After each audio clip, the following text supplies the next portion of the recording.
السلام عليكم ورحمة الله وبركاته اخواتي في حلقة جديدة، وأسعد الله أوقاتكم بكل خير. لن تصدق ما وجدوه داخل أذن الطالب المتوفي تقي الدين برتال. إنها حسن الخاتمة يا سادة.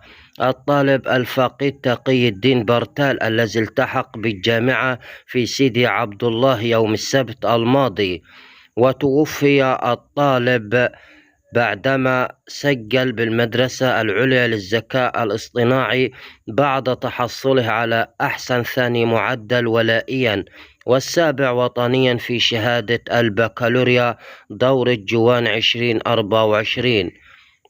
والتحق برتال تقي الدين بالمدرسة العليا والإقامة يوم أول أمس السبت، وزاول الدراسة الجامعية ليوم واحد فقط ليلتحق في المساء بالرفيق الأعلى على إثر سكتة قلبية. وهنا كانت المفاجأة، وجدوا داخل أذنه سماعات في أذنه كان يستمع القرآن الكريم لحظة وفاته.